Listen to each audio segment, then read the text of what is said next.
कानी बहू। किशोरी लाल जी के बेटे राघव की शादी की बात जगह जगह चल रही थी, लेकिन किशोरी लाल जी को कोई लड़की पसंद ही नहीं आती थी। और उसकी एक ही वजह थी, किशोरी लाल जी का लालची होना। उनको लड़की वालों से मोटा दहेज चाहिए था और इसी चक्कर में एक दिन वो एक बहुत पैसे वाले के घर अपने बेटे का रिश्ता लेकर पहुंचे। उस आदमी का नाम था ओम प्रकाश। देखिए किशोरी लाल जी, मेरी एक ही बेटी है और मेरी सारी संपत्ति जायदाद सब कुछ मेरी बेटी नैना का ही है। पापा, नाम से लगता है बहुत खूबसूरत होगी। कितना अच्छा नाम है ना, नैना। ओ, वैसे बात तो सही है आपकी। अब इतना पैसा है, जमीन जायदाद है, इकलौती बेटी, आप भी क्या करेंगे? सब कुछ उसे ही देंगे ना। बिल्कुल ठीक पहचाना आपने। बस बेटी की शादी और सारी जायदाद उसके नाम। पापा, बिना देखे हाँ कर दीजिए ना। इतना अच्छा रिश्ता फिर कहाँ मिलेगा? माला माल हो जाएंगे हम। मैं अपनी बेटी को बुलाता हूँ। अरे नहीं नहीं नहीं नहीं, आपकी बेटी का नाम नैना है, सुनकर ही लगता है बहुत सुंदर होगी। रहने दीजिए अंकल, मैं तो आपकी बेटी के नाम से ही इतना खुश हो गया हूँ कि उसे बिना देखे शादी करने को तैयार हूँ। अब तो मैं उसका चेहरा सीधे शादी के बाद ही देखूंगा। और इस तरह राघव नैना का चेहरा नहीं देखता और उससे शादी कर लेता है।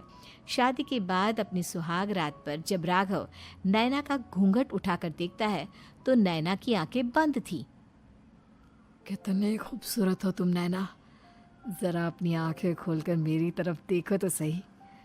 नहीं, मुझे शर्म आती है। अरे, मैंने तुम्हें शादी से पहले भी नहीं देखा, और अब अगर तुम आंखें खोलकर मुझे देखोगी भी नहीं तो मुझे अच्छा कैसे लगेगा? इससे पहले कि नैना अपनी आंखें खोलकर राघव की तरफ देखती, अचानक से लाइट चली गई और राघव नैना को पूरी तरह से देख भी नहीं पाया। अगली सुबह नैना राघव के लिए नाश्ता बनाकर लेकर आई। अरे ये क्या, आधा पराठा सीका हुआ है और आधा बिल्कुल कच्चा। ये तुमने क्या किया नैना? बहू, तुमने क्या आधा पराठा तवे से नीचे लटका कर रखा था, जो आधा सिका है और आधा कच्चा? मुझे जितना दिखेगा उतना ही तो सीखूंगी ना पापा जी।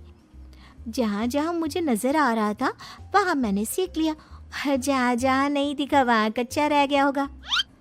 इसका क्या मतलब है? ये कैसा मजाक कर रही है तुम? अरे बहू, तुमने इतना लंबा घूंघट क्यों लगाया हुआ है?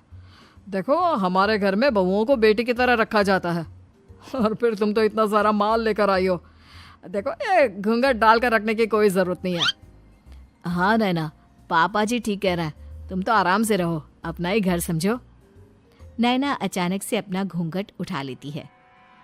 अरे ये क्या पापा, नैना की तो एक आंख फूटी हुई है। नाम से नैना, लेकिन ये तो कानी बहू निकली।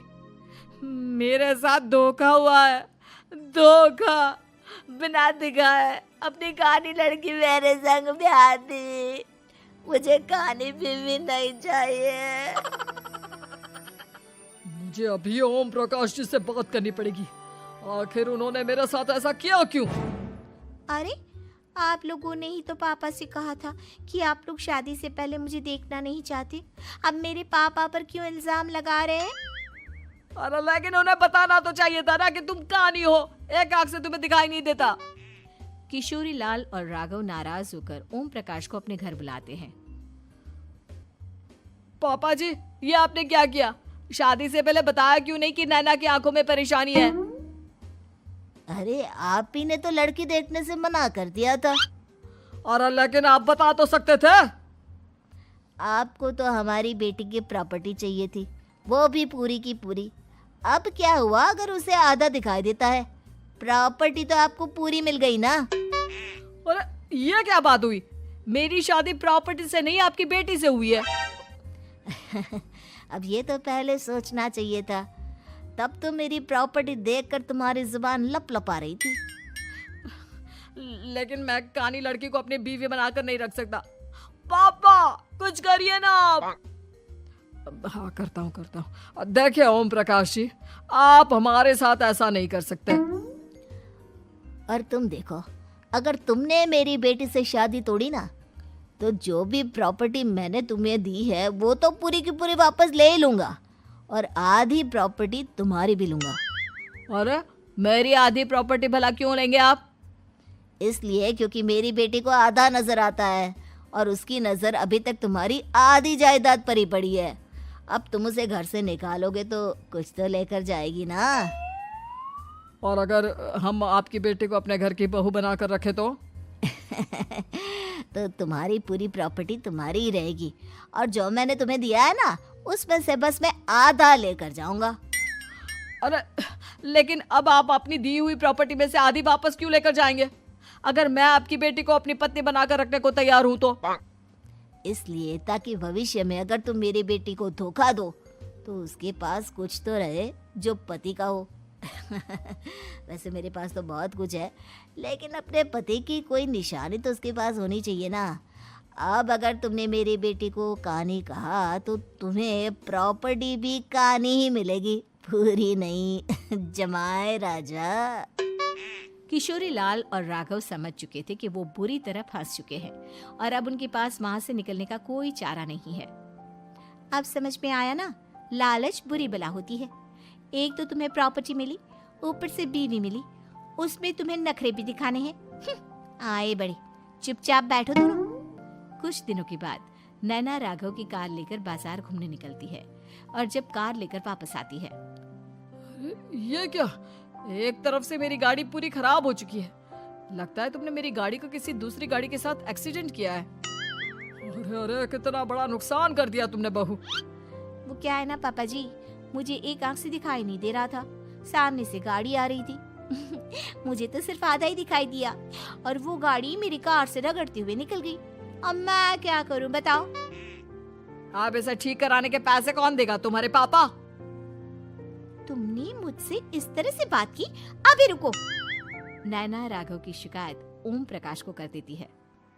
देखो राघव, अब जो मेरी आधी प्रॉपर्टी तुम्हारे पास थी ना, उसमें से आधी और मैं लेकर जाऊंगा, क्योंकि तुमने मेरी बेटी को डांटा। अरे नहीं नहीं पापा जी, गलती हो गई, माफ कर दो। गलती की तो कोई गुंजाइश ही नहीं। अगली बार मेरी बेटी को डांटा तो बची हुई आधी में से आधी और ले जाऊंगा। लालच के चक्कर में हम दोनों ने बहुत बड़ी गलती कर दी बेटा। एक तो तुम्हें कानी बहू मिली और ऊपर से जो माल मिला वो भी काना।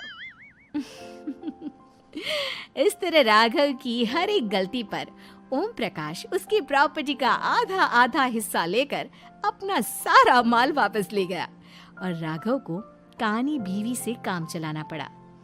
भाई लालच वाकई में बुरी बला है।